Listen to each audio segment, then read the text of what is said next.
ഓം gum ഗണപതേ നമഃ. അവിഘ്നമസ്തു. ബാലകാണ്ഡം. സീതാ സ്വയംവരം. വിശ്വാമിത്രനും പരമാനന്ദം പ്രാപിച്ചപ്പോൾ വിശ്വനായകൻ തന്നോട് ഈ വണ്ണമരുൾ ചെയ്താൻ. ബാലകന്മാരെ പോകമിഥിലാപുരിക്കു നാം കാലവും വൃഥാ കളഞ്ഞിടുകയരുതല്ലോ. യാഗവും മഹാദേവ ചാപവും കണ്ടു പിന്നെ വേഗമോടയോധ്യയും പൂക്കുതാതനെ കാണാം. ഇത്തരമരുൾ ചെയ്തു ഗംഗയും കടന്നവർ സത്വരം ചെന്നു മിഥിലാപുരമകം പൂക്കു. മുനിനായകനായ കൗശികൻ വിശ്വാമിത്രൻ മുനിവാടം പ്രാപിച്ചിരുന്നതു കേട്ട നേരം മനസ്സിൽ നിറഞ്ഞൊരു പരമാനന്ദത്തോടും ജനകമഹീപതി സംഭ്രമ സമന്വിതം പൂജാ സാധനങ്ങളും എടുത്തു ഭക്തിയോടു ആചാര്യനോടും ഋഷിവാടം പ്രാപിച്ച നേരം ആമോദപൂർവം പൂജിച്ചാചാരം പൂണ്ടു നിന്ന രാമലക്ഷ്മണന്മാരെ കാണാൻ വേന്ദ്രനും ചന്ദ്രസൂര്യന്മാരെന്ന പോലെ ഭൂപാലേശ്വരൻ നന്ദനന്മാരെ കണ്ടു ചോദിച്ചു നൃപേന്ദ്രൻ. കന്ദർപ്പൻ കണ്ടു വന്ദിച്ചിടിന ജഗത്തേക സുന്ദരന്മാരിവരാരെന്നു കേൾപ്പിക്കണം. നരനാരായണന്മാരാകിയ മൂർത്തികളോ നരവീരാകാരം കൈക്കൊണ്ടു കാണായതിപ്പോൾ. വിശ്വാമിത്രനും അതു കേട്ടരുൾ ചെയ്തിടിനാൻ. വിശ്വസിച്ചാലും മമ വാക്യം നീ നരപതേ. വീരനാം ദശരഥൻ തന്നെ പുത്രന്മാരൻ ശ്രീരാമൻ ജ്യേഷ്ഠനവൻ ലക്ഷ്മണൻ മൂന്നാമൻ. എന്നുടെ യാഗം രക്ഷിച്ചിടുവാനിവരെ ഞാൻ ചെന്നു കൂട്ടിക്കൊണ്ടു പോന്നിടിനേനതു കാലം. കാടകം പൂക്ക നേരം വന്നൊരു നിശാചരി താടക തന്നെ ഒരു ബാണം കൊണ്ടെയ്തു കൊന്നാൻ.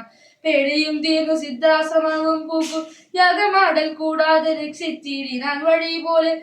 ശ്രീപാദാംബുജരജ സ്മൃതി കൊണ്ട ഹല്യതൻ പാപവും നശിപ്പിച്ചു പാവനയാക്കിയിടിനാൻ.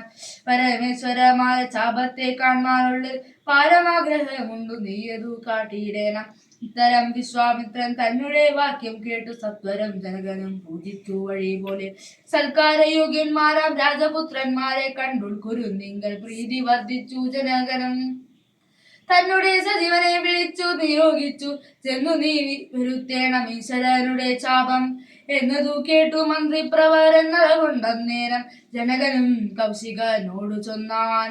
രാജനന്ദനായ ബാലകന്റെ കൂവരൻ രാജീവ വിലോചനൻ സുന്ദരൻ ദാശരഥി വില്ലിതു കുലച്ചുടൻ വലിച്ചു മുറിച്ചീരിൽ വല്ലഭനിവൻ മമ നന്ദനയ്ക്കു നൂനം.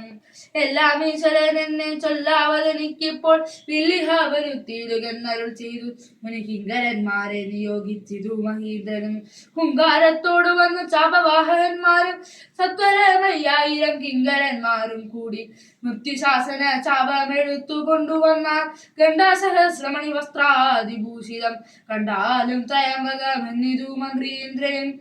ചന്ദ്രശേഖരനുടെ പള്ളിയിൽ കണ്ടു രാമചന്ദ്രനും ആനന്ദം ഉൾക്കൊണ്ടു വന്ദിച്ചിടിന. വില്ലെടുക്കാമോ കുലച്ചിടാമോ വലിക്കാമോ ചൊല്ലുകെന്നതു കേട്ടു ചൊല്ലിനാൻ വിശ്വാമിത്രൻ.